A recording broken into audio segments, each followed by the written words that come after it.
ఇది వచ్చేసి డే 3 అనమాట. ఈరోజు ఇంకా కళ్యాణం జరిపించేసి ఇంకా విగ్రహ ప్రతిష్ఠ అయితే ఉంటుంది. ఈ సీతారాముల గుడి ఉంది కదా, దాని ఎదురుగా గంగమ్మ తల్లిది కూడా చిన్న గుడిలా కట్టారనమాట. అక్కడ కూడా విగ్రహ ప్రతిష్ఠ అయితే చేస్తూ ఉన్నారు. 41 డేస్కి ఇక్కడే అనమాట మనకి మేకలైనా పొట్లీలైనా ఏవైనా బలిచ్చేది.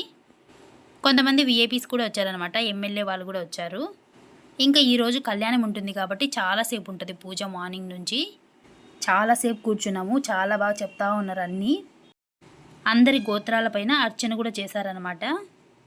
ఇంకా చాలాసేపు కూర్చున్నాం కదా అనేసి ఇంటికి వెళ్ళామన్నమాట. వెళ్ళిన వెంటనే మా అమ్మ తోటలోకి పోయేసి వద్దాంపా అనింది. ఇంకా తోటలోకి పోయి మామిడికాయలు అవి కోసుకొని అట్లే మా అంకుల్ వాళ్ళందరి సమాధులు కూడా అక్కడే ఉంటాయన్నమాట. అవి కూడా చూసుకొని అట్లే కరివేపాకు అవి ఇవి అన్నీ పీక్కొని వచ్చేసాను అనమాట. కరివేపాకు చెట్లు కూడా తెచ్చుకున్నాను నేను వచ్చేటప్పుడు.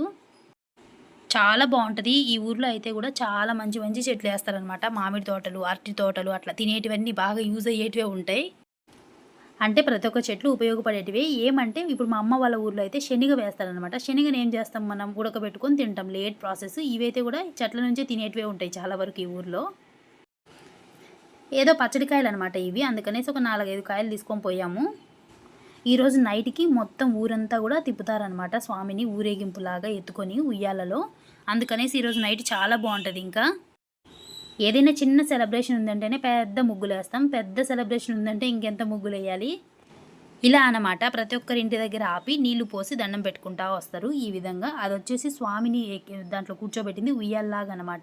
ఎప్పుడైనా మనకి ఊరేగింపులు అట్లా ఉన్నప్పుడు ఈ విధంగా ఎత్తుకొని ఊరేగింపు చేయడం కోసం అనేసి ఇలా చేపించారు. ముగ్గు చాలా బాగుంది కదా. ఇంటి ముందు పెద్ద ముగ్గేసింది మా అమ్మ. మనకి 3వ రోజు విగ్రహ ప్రతిష్ఠ అయిపోయిన తర్వాత ఇలా ఊరేగింపు చేస్తారు పల్లకిలో. ఇలా మొత్తం ఊరేగింపు అంతా అయిపోయిన తర్వాత ఈ విధంగా ఒక చోట అయితే పెట్టేశారనమాట టెంపుల్ ఎదురుగానే. నిజంగా అలా చూస్తూ ఉంటే ఎంతసేపు అయినా చూడబుద్ధి అవుతూ ఉంది. అంత బాగున్నారు. మళ్ళీ డ్యాన్స్లు వేశారనమాట. డ్యాన్సులు, కోలాటాలు అన్నీ చేశారు. ఇలా ఏదైనా ఊరేగింపు అలా చేసినప్పుడు ఈ విధంగా డ్యాన్సులు అలా వేస్తే దేవుని దగ్గర చాలా మంచిది అనేసి అందరూ వేయమంటే వేశారనమాట. ఇన్ని రోజుల తర్వాత ఈ ఊరికైతే చిన్న గుడి అయితే రెడీ అయిపోయింది. ఇంక ఇప్పటి నుంచి పూజలు కూడా జరుపుతూ ఉంటారు. వీడియో నచ్చితే తప్పకుండా సబ్స్క్రైబ్ చేసుకోండి. Thank you. బాయ్.